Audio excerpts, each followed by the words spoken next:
여러분 안녕하십니까? 오늘 외전에서는 이현주 전 의원님 모시고 뜨거운 정치 현안 자세히 짚어보겠습니다. 어서 오십시오. 안녕하세요. 뜨거운 예. 정치. 뜨겁습니다. 예, 오늘 이거는 뭐 비유적 표현으로 뜨거운 게 아니라 오늘 본방에서 보셨는지 모르겠는데 김재원 최고위원님하고 최재성 전 정무수석님하고 굉장히 언성을 높이면서 거의 싸우다시피 이게 그런 문제. 올라오면서 예. 표정만 봤는데 표정은 별로 안 좋죠. 그렇죠. 예. 뭐 때문에 그랬겠습니까? 멸공 논란 때문에 그랬는데. 아니 그래요. 근데 멸공 논란이 이렇게 뭐 얼굴을 언성 붉힐만. 높일 일인가 근데 그냥 뭐. 김재원 뭐 제가 오늘 이렇게 중간에서 진행자 입장에서 보면은 김재원 최고위원님께서 먼저 언성을 높인 건 맞고요. 왜 먼저 높여요? 아니 이런 거죠. 논리는 최 수석께서 멸공이란 것의 취지가 뭐냐 일단 윤석열 후보가 멸공이란 멸콩이라는 걸 했을 때 정말 단순히 장난한 것이냐 아니면 메시지가 있는 것이냐 그걸부터 분명히 해야지 무슨 그렇죠. 사실 좀 궁금하긴 해요. 예. 네. 뭐라고 생각하세요? 근데 의도가? 그거를 다른 분도 예, 했다는 얘기가 나경원 의원도 하시고 그런 걸로 봐서는 이게 무슨 무슨 이벤트성인가 이렇게 싶기도 하고 그냥 지나가다 우연히 이건 내려야겠습니다. 이거 특정 이거. 상표가 노출돼서. 그렇습니까? 예. 이거 빼서 이죠? 예, 괜찮습니다. 네, 제가, 예. 그래서 좀 뭔가 의도를 갖고 한 것 같긴 한데 조금 뭐 더 말씀 안 해. 아니 그게 그런데, 메시지라고 하면 뭐 어떤 구체적으로 어떻게 표현될 수가 있죠? 아니 진정으로 멸공을 메시지로 내걸었으면 대선 주자로서는 적합하지 않다는 것이고 논리는 메시지가 아니고 그냥 장난으로 했으면 지금 이 한가하게 무슨 그 대선 주자가 무슨 마트 가서 그 대기업 총수가 한 거 그냥 장난으로 따라할 정도로 한가하냐는 얘기고 그 양수 겹장으로 공격을 받으니까 김재원 최고위원님이 그게 뭐 중요하냐고 화를 내신 것 같아요. 그게 뭐 중요하냐? 뭐 중요한 일이냐? 근데 사실 논리적으로 좀 어떤 궁색한 부분이 있는 것 같아서 이게 방어하기가 어떻습니까? 그냥 저는 사실은 처음에는 그냥 마트를 갔는데 마침 생각이 번뜩 나서 아마 뭐 그런 걸 자주 보시나 보죠. 정현진 회장이나 이런 분들 그런 거를 그래서 마침 생각이 번뜩 나서 따라해봤다 그냥. 뭐 그런 정도로 생각했어요. 근데 그걸 다른 사람들이 따라하는 걸로 봐서는 기획한 건가 보다. 아니 근데 그걸 예를 들어서 장삼이사가 길거리에서 그거 하면 자기가 예를 들어서 무슨 뭐 북한에 대해서 짜증나고 비판적인 분들이야 뭐 장삼이사라면 자기 페이스북에 올리고 이거 누가 뭐라 그러겠습니다. 이거 이 자유의 나라에서. 그거랑 비슷해요. 지난번에 왜 한국 청년들이 중국을 싫어한다고 그러셨나? 뭐 그런 얘기 하셨잖아요. 그래서요. 그래서 뭐 그런 얘기는 우리가 일반적으로 그냥 사석에서 가볍게 얘기할 수는 있겠다. 그리고 뭐 사석에서는 뭐 자기 생각이 어떤 정서적으로 그렇다면 뭐 얘기할 수 없을 것도 없죠. 그런 어떤 경향이 그런 분위기가 좀 있는 것도 사실이니까. 그런데 이게 이제 대통령을 목표로 또 평상시도 아니고 지금 현재 레이스 중이잖아요. 그렇습니다. 굉장히 치열하게. 그러면 지금 하는 모든 어떤 발언과 행동은 사실은 저 사람 내가 되면 난 이렇게 하겠다라는 얘기로 메시지로 받아들여지는데 메시지가 없다고 할 수가 없죠. 그러면 대선 후보로서의 어떤 그 캐치프레이즈 중에 하나가 당신은 멸공이냐? 그렇게 되는 거죠. 여기선 할 말이 없는. 그럼 멸공이 돼도 되겠느냐? 여기까지 이제 논리가 진행되는 거예요. 누가 사실은 누가 공산주의 좋아하겠어요. 그러나 멸공과 공산주의를 좋아한다는 그건 완전히 다른 얘기거든요. 70년대에 그 포스터를 그러니까 이제 이 말문이 막히게 되는 거야. 이 논리가 뭐냐? 그러니까 윤석열 후보 본인이 말씀하셨듯이 나 그냥 뭐 멸치하고 콩 좋아해 이렇게 얘기하면 참 실없다. 이 대선 국면에 그렇게 말씀하셨나요? 아니 저 오늘 오전에 언뜻 보니까 그 해명을 한 것도 모르겠습니다. 아니 그러니까 그런 안 어울려요. 그리고 멸치와 콩을 가지고 뭘 만들 수 있어요? 멸치와 콩 잡안에 그거 들어가는 거 아닌가요? 멸치콩? 멸치 콩 잡안에 들어가잖아요. 콩 잡안에 멸치 멸치가 들어가나요? 저는 이게 어울리지도 않는 거예요. 예를 들면 멸치와 다시마 뭐 이런 거 모르겠는데. 콩 잡안에 우리 동네만 어머니만 해주셨나? 그럼 저 먹은 기억이 있는 것 같은데요. 네. 까만 콩 잡안에 멸치가 몇 개 들어간 것 같은데요. 예. 거기다가 이분이 이제 최근 들어서 이렇게 여러 가지 뭐 최근이 아니라 어쨌든 막 계속해서 이어서 실언 논란 이런 것들이 있었는데 그 실언의 어떤 큰 유형을 보면요. 조금 약간 극우적인 부분, 좀 이 뭐지 이런 부분들이 그런 부분 좀 때문에 있었고 그 당내에서도 이준석 대표랑 김종인 위원장 등이 비판적인 시각을 드러낸 것도 그런 우려 때문에 그러겠죠. 후보가 그런 걸 올릴 때 극우적 어떤 분위기를 풍기게 되고 그것이 선거에 도움이 되겠느냐 이런 비판이었단 말입니다. 그렇죠. 또 며칠 전에 보면 대구 경북에 가셔서도 이런 허걱하는 이런 것들이 있었는데 그게 그런 게 없었으면 또 그냥 뭐 좀 오바했거나 해프닝 정도로 넘어가시는데 그런 게 있었는데 이게 또 나오니까 그러니까 어떤 연장선에 연결되는 점들이 이분이 도대체 어떻게 하시려고 그러는 걸까? 또 외교라든가 뭐 예를 들어서 또 대북 관계 이런 데서 뭐 갑자기 예기치 못한 우리 국민들이 생각하지 못한 어떤 즉흥적인 뭔가를 어떤 행동을 하게 되면 이게 국가에 엄청난 영향을 미칠 수도 있을 텐데 그래서 걱정을 하는 거죠. 그래서 걱정을 하는 거죠. 그러니까 아까도 단순히 난 장난이야 뭐 재밌어 그게 뭐 길거리 장사미사가 그런 걸 가지고 누가 아까도 말씀드렸지만 비판을 하겠습니까? 그런데 대선 후보라는 분은 자신의 모든 지금 정치적 행위가 메시지로 해석이 되는 이 상황이라는 걸 이해 못하셨다면 그것도 문제고요. 정말로 어떤 아주 작은 행위도 메시지로 읽힌다는 걸 이해하셨다면 그건 정말 또 부적절하고 거기에서 논리적인 어떤 그 막다른 골목에 몰리게 되는 거예요. 그러니까 이게 누가 그런 거를 뭐 본인 생각으로 그런 이벤트를 만들어내진 않았을 거고 누군가가 이제 조언을 했을 텐데 이벤트를 기획한 사람이 있겠죠. 기획한 사람은 무슨 의미로 했을까요? 그래서 제가 이게 그 개사가 또 그렇고요. 후보가 처한 현실, 후보가 처한 어떤 위기 이런 거의 본질을 너무 모르고 그것을 증폭시키는 이벤트를 한 거예요. 그런 것 같아요. 이 상황에 대한 심각성이나 이런 걸 잘 모르고 예를 들어 이런 것 같아요. 누가 어느 분이 혹은 윤석열 후보 본인이 했다면은 젊은 애들은 이런 걸 가지고 이렇게 탁 핫하고 이렇게 논대더라. 그러니까 우리도 재밌게 이거 해봐. 이 정도 인식 아니고는 이런 얘기는 나올 수 없을 것 같아요. 보면. 뭐 예를 들어서. 우리 당의 이제 초선 국회의원 중에서 약간 이렇게 튀는 사람이 있어서 욕을 먹어가면서 한 번씩 그런 사람이 있다. 예를 들면 뭐 그러면 그냥 시끌시끌하다가 뭐 옥신각신하다가 재미로 넘어갈 수도 있을지 모르겠어요. 그럼요.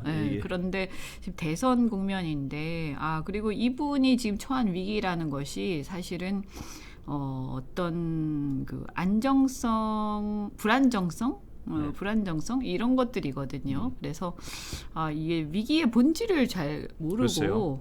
악화시키는 조언을 한 것 같아서 이 큰일인데 이제 갈수록 악화되는 상황인데 이게 만약 이게 아까 제가 말씀드린 게 윤석열 후보 본인의 해명인지 아니면 오늘 제가 언뜻 읽어가지고 잘 모르겠는데 확인을 못하고 들어왔는데 아까 말씀드린 대로 나 그냥 멸치하고 콩을 좋아해. 만약 이런 어떤 해명이면 그것도 정말 우스꽝스러운 해명이 돼버리고요. 해명이 안 되죠 사실은. 근데 저는 좀 이렇게 편들어야 되는데 큰일 났네. 근데 제가 요새 보면 일련의 사건들이 이 야당 패널들이 나오셔서 힘들겠다는 생각이 들 때가 있어요. 왜냐하면 저도 이제 이렇게 앵커를 하다 보면 어떤 상황에 균형이 맞을 때가 진행하기 편해요. 근데 요새는 이분의 어떤 행위나 이게 참 편들기 어렵겠다는 부분이 많아가지고 좀 고생스러우시겠어요 야당 패널이. 근데 억지로 편드시는 분들도 계세요. 김지원 최고께서 오늘 화를 내신 게 억지로 편들다 보니까 본인이 좀 이상해지고 있는. 억지로 편들다 보니까 화가 난 거 아닌가 하는 생각도 들고요.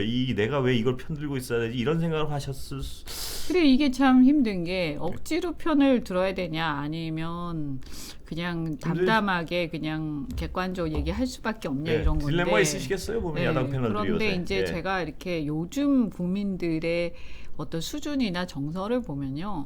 억지로 편을 들면 역효과가 나더라고요. 그럴 때가 많습니다. 오히려 그러니까 옛날에는 우리 편 이러면 와르르 이런 게 좀 있었어요. 그래서 억지로 편 들어도 넘어가고 이랬는데 요즘에는 보수적인 분들도 뭐라고 하냐면 내가 보수지만 부끄러운 부끄러운 상황에 대해서는 지지하지 않겠다. 이렇게 단호하게 얘기하는 분들을 꽤 봤거든요. 요새 상황에서 저도 이제 나이가 50이 넘고 하다 보니까 주변의 친구들 중에는 꽤 보수적인 어떤 특히 좀 하여튼 그런 친구들이 있어요. 제 주변에 이제 좀 저는 균등하게 분포돼 있다고 보는데 약간 한쪽이 많거나 균등하다고 보는데 그 친구들도 요새 윤석열 후보 관련해서 갸우뚱하기 시작한 건 분명한 것 같아요. 제가 이렇게 만나서 얘기를 들어보면 윤석열 보수적인 쪽을 지지하는 친구들도 갸우뚱하고 있는 건 분명한 것 같아요. 그게 그렇다고 해서 이재명 후보한테 확 돌아선 건 아닌데, 그건 아닌데 지금 참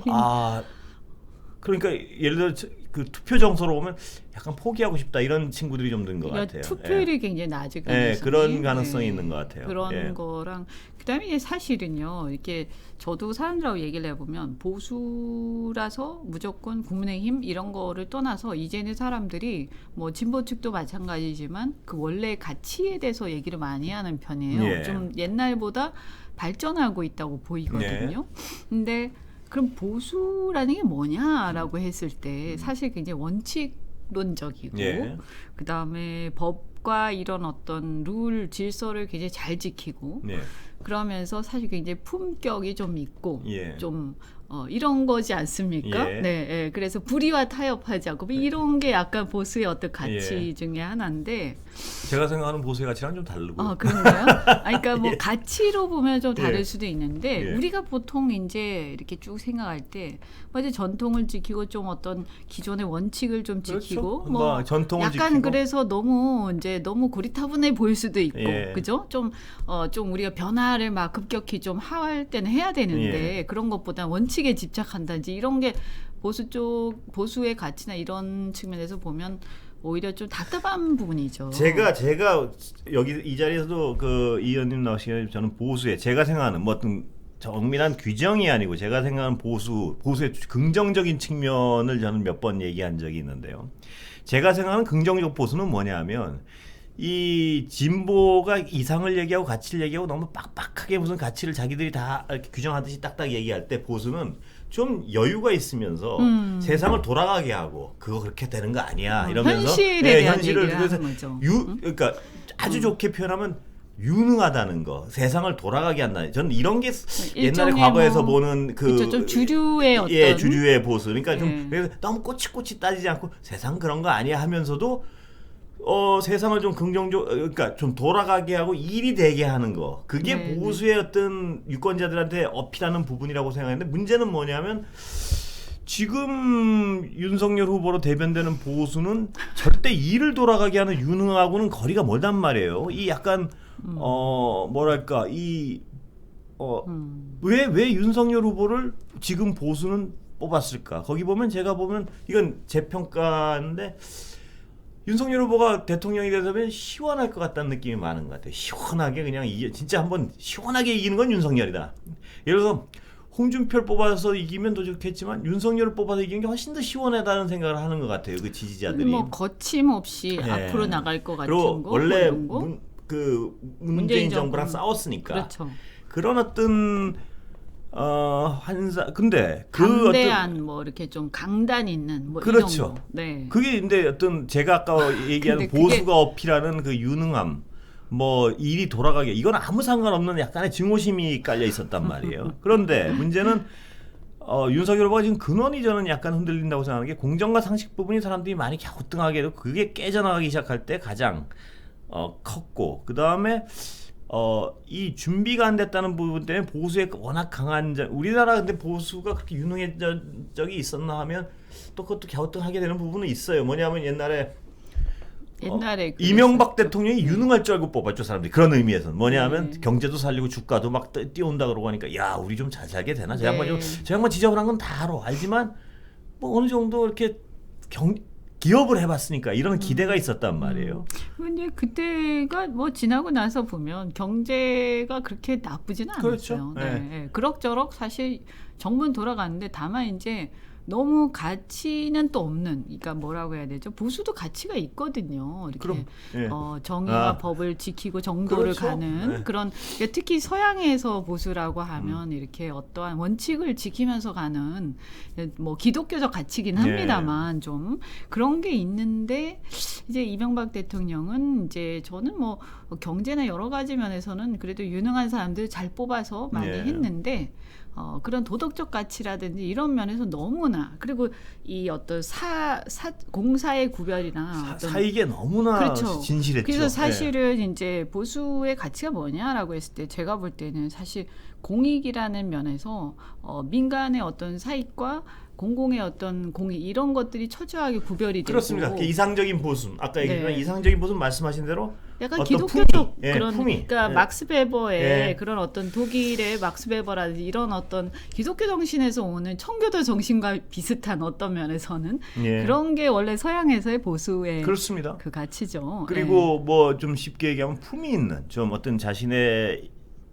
어떤 노블리스 오블리제도 좀 있고 그쵸. 거기다 유능함이 좀 희생도 겸비돼 하고. 있고 네. 그런 근데 게 이제 우리나라가 이제 그렇게 그런 보수가 잘 안 돼서 우리나라에 그런 보수가 있었느냐 하면 저는 아니라고 봐요. 사실 이제 제가 볼 때는 박근혜 대통령이 당선되셨을 때 그때 그런 걸 좀 기대했던 것 같아요. 그때 뭐냐면 이렇게 칼도 맞고 막 이랬는데도 자기의 의연하고, 그런 것보다는 의연하고 네. 그다음에 신뢰와 원칙 이런 걸 내세우면서 그래서 상당히 우리나라도 이제 좀 더 사리사욕보다는 공익에 헌신하는, 그래서 나라와 결혼했다 이런 얘기까지도 있잖아요. 그런 어떤 그런 거기에 많은 사람들이 기대를 했죠. 기대를 사실. 그렇죠. 그랬기 때문에 나중에 최순실 사태가 났을 때 더 예를 들면 뭐 이명박 대통령한테 그런 일이 있었다라면 좀 덜 실망했을 텐데 의뢰이 그럴 것이다 생각했을 텐데 박근혜 대통령한테 그런 걸 기대를 했다가 와르르 무너진 거죠. 어떻게 보면 그 어떻게 보면 무능인데 그것도 역시 그런 것 같아요. 그러니까 사람 관리의 무능. 어떤 좀 문제였는데 어쨌든 사람들은 상당히 그래서 그때 보수 지지층에서 무너진 거죠. 그렇죠. 실망을 해버린 거죠. 그러니까 이게 아주 한마디로 최순실이 같은 거한테 휘둘리고 막 이거 아니겠습니까? 그러니까요. 우리가 생각했던 어떤 경외심까지 갖고 있었는데 사람들이 그런데 이럴 수가 이제 그렇게 됐던 거죠. 그렇게 된 거죠. 최순실이 같은 건한테 휘둘릴 정도로 아무것도 모르나 그러니까 이 뭐 저쪽 그 나이 들으신 어르신들 뭐 저런 멍충 뭐 이런 어떤 단어 써가면서 그런 그런데 거였죠. 지금 와서 보면 뭐 그 부분에서는 이제 사실 좀 안타까운 부분이 있어요. 근데 어쨌든 워낙 지금 어떻게 보면 그런 데자비 그런 어떤 트라우마가 있어요. 보수 진영에는. 그래서 다시는 이렇게 그 뭔가 이 능력에 문제가 되거나 혹은 이렇게 어떤 사람 관리에 있어서 문제가 돼서 그때 탄핵과 같은 일이 일어나서는 안 된다 이런 게 있었는데 거기 부분을 건드리는 불안감이 윤석열 후보가 지금 준 게 이제 있어요. 사실은 그게 그 대구 부분을 바로 말씀하신 그 부분을 건드리고 있단 말이에요. 대구 지역이라든지 지지층 안에서도 이게 약간 이 결속이 흩어지고 있는 부분들이 바로 지금 그런 부분들인데 이제 제가 볼 때 이런 멸공 이벤트가 그 부분에 있어서 확신을 주기보다는 오히려 더 이거 너무 가벼운 거 아니야? 이런 이제 느낌을 준다든지. 그래서 저는 좀 안타까운 게 이렇게 그 지난번에 이제 이준석 대표하고 다시 이렇게 그게 됐잖아요. 잘 봉합이 됐는데 그런데 그 뒤에 이제 여가부 폐지를 딱 내세웠죠. 그래서 그거는 이제 제가 볼 때는 신지혜나 이수정 위원장 영입으로 인해서 벌어졌던 어떤 이대남들의 어떤 그 비토 이거를 좀 완화하기 위한 극단적 처방이다. 근데 그거를 완화하기 위한 극단적 처방으로 이걸 선택했다면은 이건 그나마 뭐 직설적인 이 대표가 코치한 것 같은데요.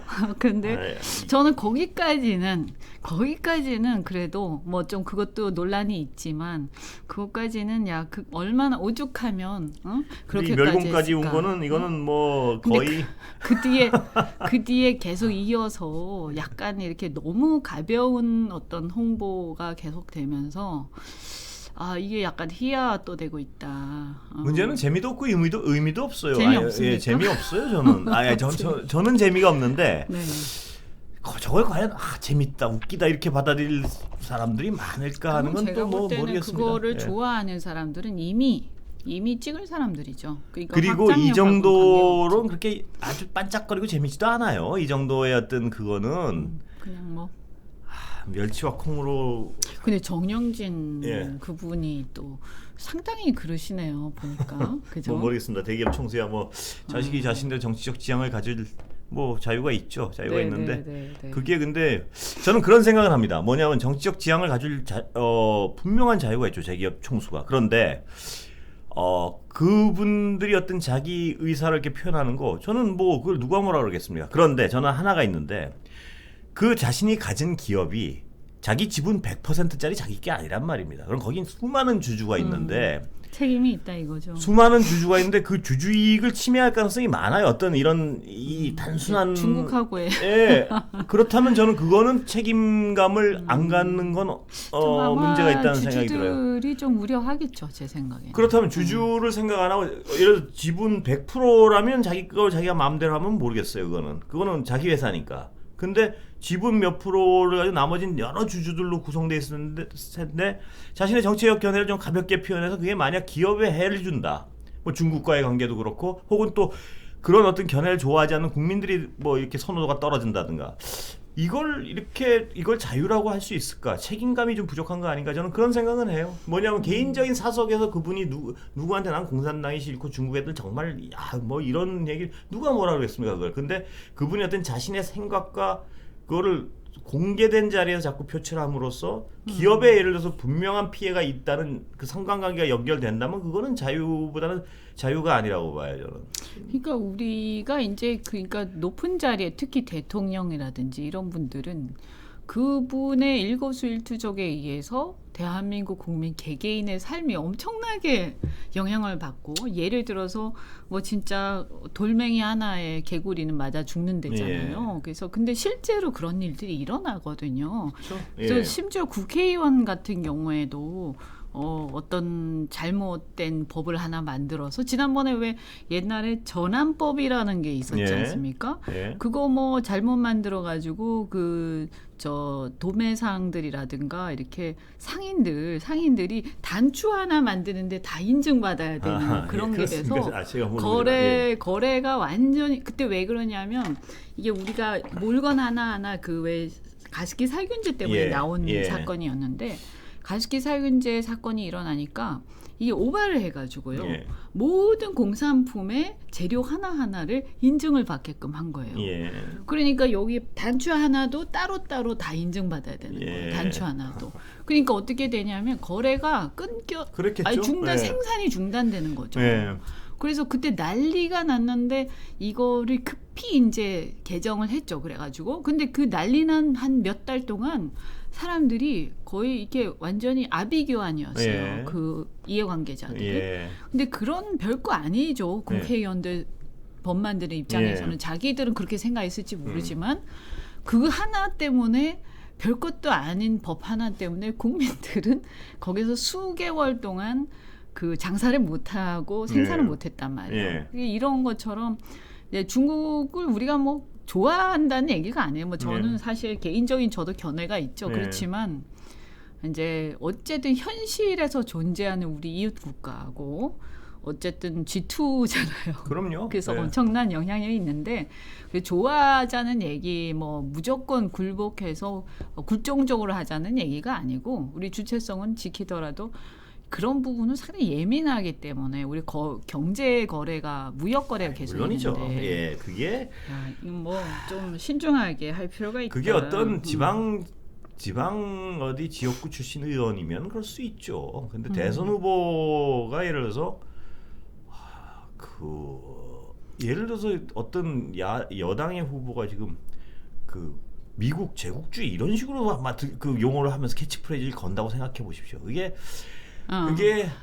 민주당에서 민주당에서 미국 제국주의의 어떤 타도한다 이러면 아니 예를 들어서 이재명 후보가 미제국주의를 타도하기 위해서 미제국주의의 내가 억압을 이거를 그러면은 농담으로라도 저 무슨 인스타그램 같은 데다가 뭐 미국이니까 뭐가 미역 하나 사들고 뭐 제니까 뭐 하나 들고 제가로 하나 뭐 이렇게 해가지고 타도 한다고 뭐 타 하나 들고 이러면 그게 많은 사람들이 걱정하는 정도가 아니라 미국 입장에서는 만약에 외교를 하는 사람들 입장에서 봐도 야 저거 약간 미국에서도 약간 이렇게 눈여겨 보면서 굉장히 굉장한 어떤 선입견이 생기겠죠. 저 약간 뭔데 근데 대선 후보라는 자리가 주는 어떤 분명한 자리가 주는 상징성과 그 상징성이 어떤 역할을 할지에 대해 생각을 못하는 건 굉장히 결격사유예요. 제가 자기의 행위나 말이 어떤 영향을 미칠까에 대한 생각이 없어도 문제고 있는데 잘못 잡고 표현돼도 문제고 그러니까 제가 계속해서 문제가 발생하는 게 저 멸치와 콩이 어떤 파급력을 가지고 어떻게 회자될지에 대한 감이 없다는 거예요. 그거를 올리도록 사진 찍고 이런다는 거는. 근데 모르겠습니다. 근데 요즘에 정치가요. 이렇게 트럼프 이후에 너무 막 이렇게 자기의 극단적 지지층을 물론이죠. 향한 네. 그런 정치가 너무 심해져서 이게 그런데 저는 트럼프는 극단적 정치라고 미국 정치를 많이 망쳤지만 그래도 머린 좋은 사람이라고 생각해요. 왜냐하면 그걸 통해서 이길 줄은 아는 거예요. 네. 어느 포인트를 자극해서 어디 세를 얻고. 근데 지금 제가 이 멸공 논란은 절대 이기는데 도움이 안 되는 거란 말입니다. 트럼프가 분노를 자극할 때는 전략적으로 보더라도 그럼요. 전략적으로 지역적으로 다 봐서 그 분노를 자극하고 있는데 이 멸공 논란은 제 보기엔 원래 찍을 사람 소수 외에는 한 표도 더 못 가져와요. 원래 찍을 사람도 약간 흔들리게 하고. 근데 트럼프는 절대 그 선거운동할 때 보면 저거 정말 사회를 위해서는 독인 발언인데 저길 저렇게 자극하는구나. 저기 예를 들어 러스트벨트의 그 분노를 자극하고 그거는 뭐 상당히 그래도 나름대로는 일리가 있는 문제 제기였어요. 그렇죠? 예. 방식이 좀 과격해서 그렇지 상당히 그 부분은 미국 아마 시민들 사이에서는 상당히 많은 토론이 됐을 거라고요. 그리고 그 어떤 자극하는 지점에 미국의 민주당이 약했던 부분, 또 미국 민주당의 어떤 소위 진보 좌파들의 위선 이런 거에 끊임없이 물고 늘어가면서 어떤 타격 지점이 분명했단 말입니다. 근데 이 멸공은 좀 뜬금없이 쓰면서 별 도움이 안 되는. 그렇죠. 그러니까 만약에 그런 걸 하려면 이렇게 했었어야죠. 대통령 후보였으면 이제 만약에 북한에 대해서 너무 굴종적이거나 너무 일방적으로 퍼주기식 우리가 이제 보수 진영에서 많이 비판하는 이런 걸 제기하고 내가 대통령이 되면 나는 그렇게 일방적으로 하진 않겠다. 그리고 북핵 문제도 진전이 없는 상태에서 끌려다니진 않겠다. 뭐 이런 거를 갖다가 아주 간명하게 얘기를 하면서 선언을 한다든지. 그 정도를 상징할 수 있는 정상적인 상징성을 찾아내는 게 그게 그렇죠. 선거고 그게 홍보거든요. 근데 그게 아니고 갑자기. 그리고 중국 같은 경우도 예를 들면 최근에 이제 보면 뭐 부동산에 대해서 우리나라 국민들은 중국 가서 부동산을 못 사는데 중국 사람들은 우리나라에 와서 뭐 물론 다른 나라 사람들도 있습니다만 다수의 중국인들이 우리나라에 와서 우리도 못 사는 그런 여러 주택들을 여러 채를 사서 그것을 차익을 얻고 그러면서도 사실은 여러 가지 규제에서 벗어나는 그래서 역차별 얘기들 또 건강보험에서 어떤 역차별 얘기들 외국인들에 대한 이런 얘기 공정성에 반하는 이런 게 많단 말이에요. 차라리 얘기하면 그거를 아예 아주 구체적으로 집어서 탁 던지고 나는 이 부분에 대해서 국내 우리 내국인들이 역차별받는 것들에 대해서 이것을 전격적으로 개혁하겠다. 그렇죠. 그런 거면 표현에 도움이 되죠. 그런 건 표현에 도움이 되죠. 그러나 그게 바람직하냐를 떠나서 그러면 논쟁이 있을 수 있지만 저는 그건 뭐 대통령 후보가 얘기할 수 있는 부분이다. 있는 부분이죠. 그걸 또 유머러스하게 표현하면 그건 메시지가 되는 거고요. 그런데 이거는 메시지도 아니고 뜻도 없고 약간 60년대식의 캠페인인 것 같아요. 글쎄요. 지금 보면 70년대 60여일 남았는데 윤석열 후보 입장에서는 근데 문제는 지금 그러면서 가장 지금 들떠 있는 분 중에 하나가 안철수 후보 같은데요. 들떠 있으면 안 되는데. 들떠 있으면 안 되는데. 아니 뭐 들떠 있다고 제 표현입니다. 이건 뭐 제 그분한테 아니 들떠 있을 수 있죠. 근데 이럴 때 들떠 있으면 안 되죠. 네. 그런데 지금 지지율 보면 뭐 폭발적이니까요. 한 15%. 네, 완전히 반사적 이익을 다 갖고 가고 계시죠. 반사적 이익을 다 가지고 가는데 어디까지 그 안철수 후보의 어떤 지지율이 그 최종 정점을 한번 봐야지 단일화 구조가 어떻게 구도가 진행될지가 그림이 나올 것 같은데 아직까지 최종으로 갔는지 아니면 아직 더 갈 수가 있는지 그거를 좀 지켜봐야 될 것 같아요. 오늘 저희 조사에서도 뭐 여러 가지 재밌는 그러니까 안철수 후보랑 윤석열 후보가 단일화를 하면은 저희 그 시선 집중해서 조사한 건데 박빙 1대1 대결 구에서는 박빙이다. 근데 제가 분명 전체를 하면 안철수 후보가로 단일화가 될 경우에 더 많이 이긴다. 뭐 이런 내용이고요. 안철수 후보로서 하여튼 굉장히 고무적일 수밖에 없겠죠. 근데 그게 진짜로 뭘 의미하는지에 대해서 한번 분석을 해볼 필요가 있는 것 같아요. 그러니까.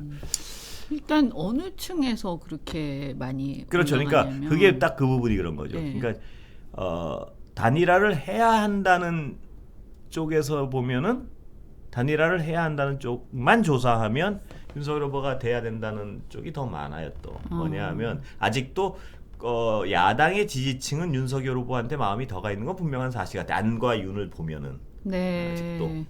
그리고 이제 그렇게 말씀하시는 분들은 당연히 윤으로 될 거라고 생각하시겠죠. 그렇죠. 네. 당연히. 네. 그리고 이제 안철수 후보를 지지하시는 분들 입장에서는 지금까지의 어떤 역사가 있잖아요. 그러다 보니까 이번에 또 단일화해서 또 남 좋은 일 시켜주고 철수하는 거냐 이런 선입견들이 있어서 단일화하면 정말 안철수를 지지하시는 분들은 단일화에 대해서 별로 안 좋아하실 거예요. 그렇죠. 나쁜 기억만 있으실 거거든요, 아마. 네. 근데 이런 식으로 예를 들어서 약간 고착화된 다음에 단일화를 하면 윤석열 후보도 잘 모르는 상황이 돼버렸어요. 이미 뭐냐면 지금으로서는 그러니까 이 단일화 방식에 따라서 완전히 승자가 확 바뀔 수 있는.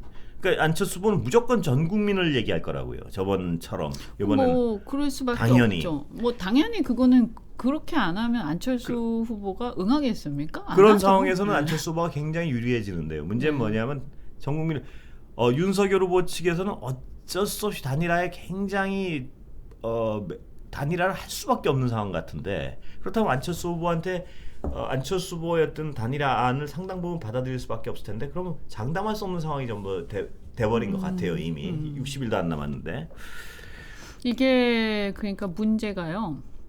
그 안철수 후보는 올라가고 윤석열 후보는 내려가는 국면에서 단일화가 이슈가 된 거예요.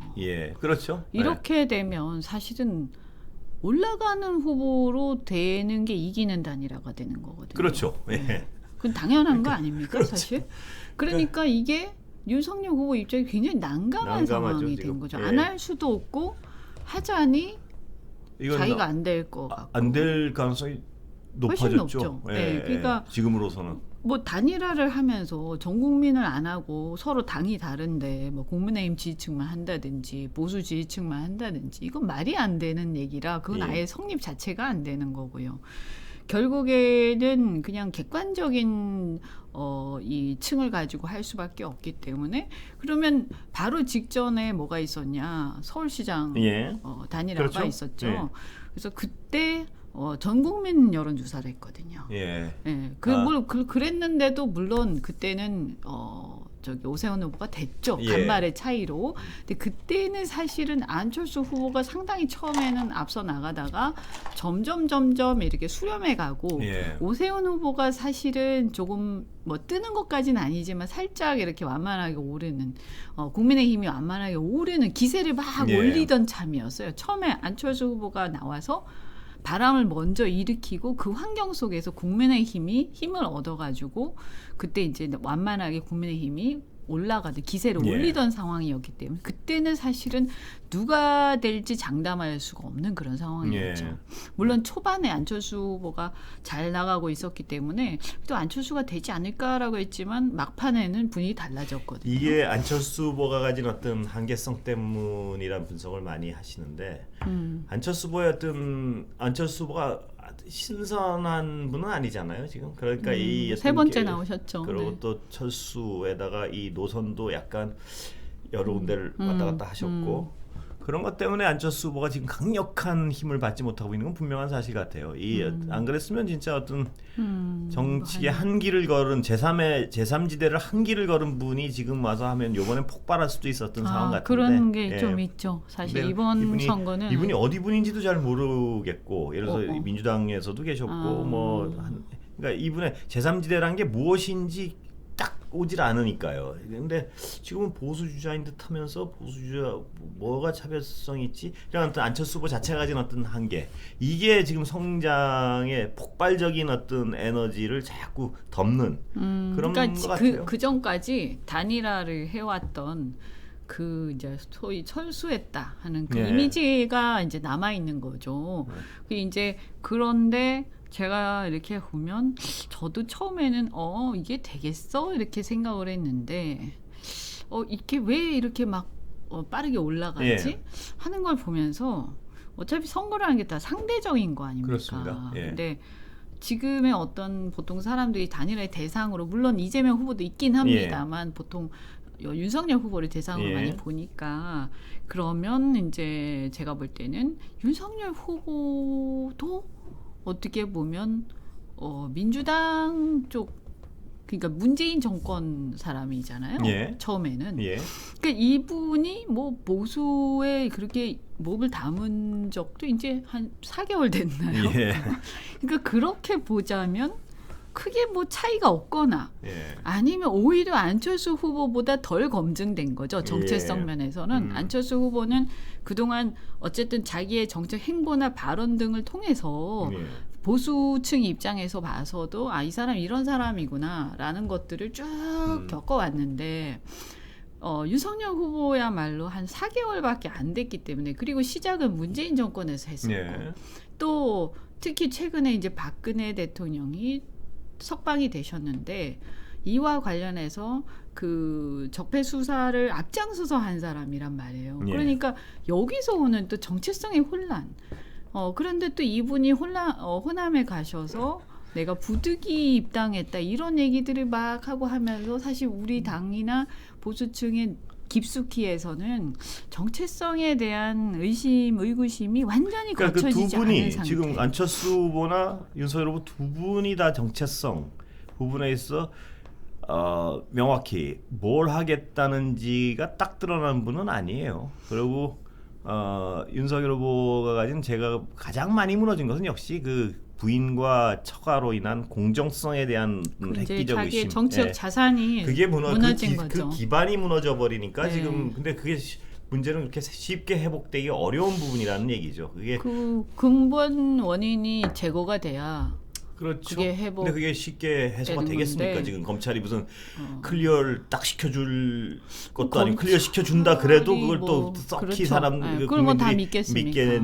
그러니까 이 어떤 그 부분이 굉장히 그리고 그 사건 자체도 그렇지만 거기에 대한 본인의 태도가 문제가 됐던 그것도 거기 어마어마한 때문에. 문제가 됐었죠. 그러니까 이 과거의 어떤 정치적 적을 상대할 때는 내가 잘하는데 저거 무조건 큰 죄야. 중범. 이번에 이재명 후보에 대해 확정적 중범죄 혐의를 받고 있는. 근데 이 남에 대해서는 굉장히 가혹하고 단호한 표현을 쓰는데 자기 부인에 대해서 근데 그런 부분이 굉장히 걸리더라고요. 저는. 그러니까 자기 부인에 대해서 들어와서 뭐 여성이 무슨 보호의 대상인 여성이 굉장히 고통스러워하길래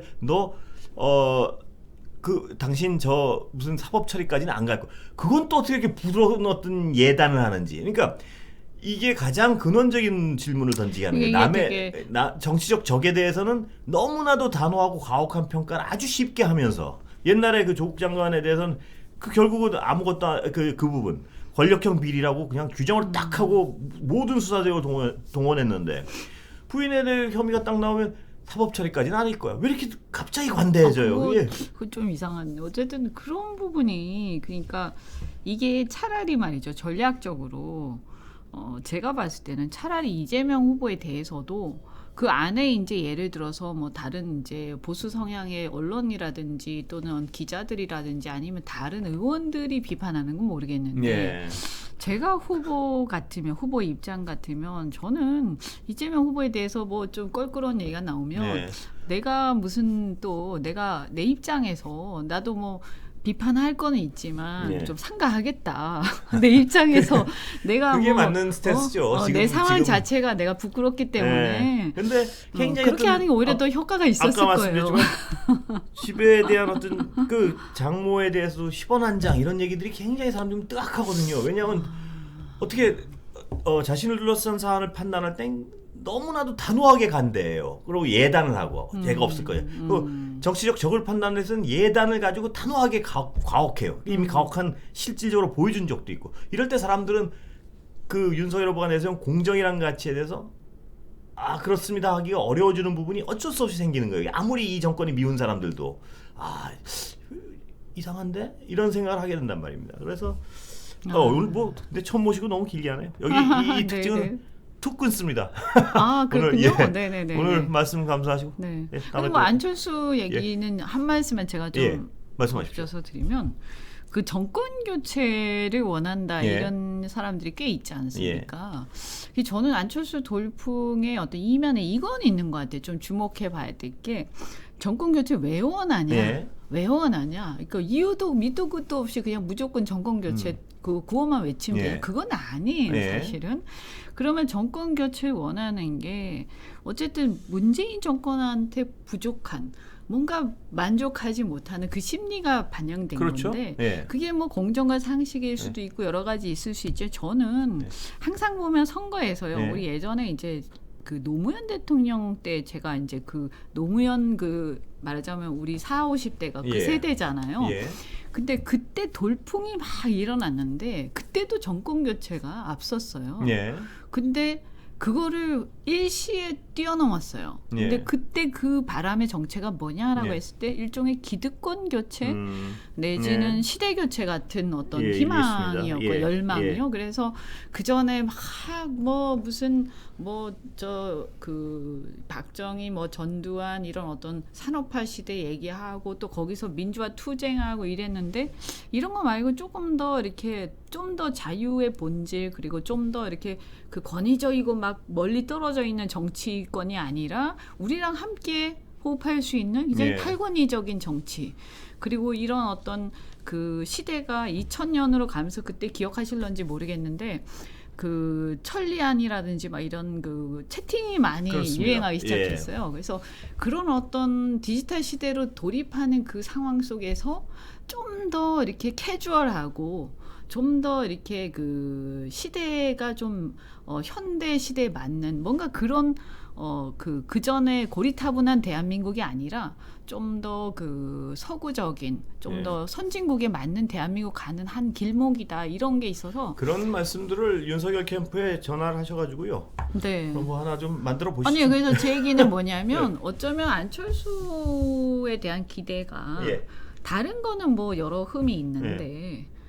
어쨌든 시대 교체 내지는 기득권 교체라면서 보면 그 제3 후보 내지는 그동안에 보면 이 소위 그 보수 쪽에서는 항상 그 관료라든가 고위 법조인들이 뭘 해왔는데 그게 아니라 이제 민간인 출신이잖아요. 이런 것들에 대한 저는 그것도 이 있을 의원님 수 말씀 있지 중에 않을까. 안철수 후보가 그 어떤 그 세대 교체나 기득권 교체를 상징할 만큼 강렬하지 않은 부분 때문에 그게 잘 안 되는 거죠. 그러니까 뭔가 그걸 강렬하게 딱 들고 옛날에 노무현 대통령처럼 그런 너무나 많이 지금 그게 그러니까 지금 이제 한 30% 정말 가야 되는데 못 가는 거죠. 이런 표현은 뭐하지만 정말 약간 뭐랄까요? 부제품? 뭐 이거 죄송합니다. 여기서 끊겠습니다. 네.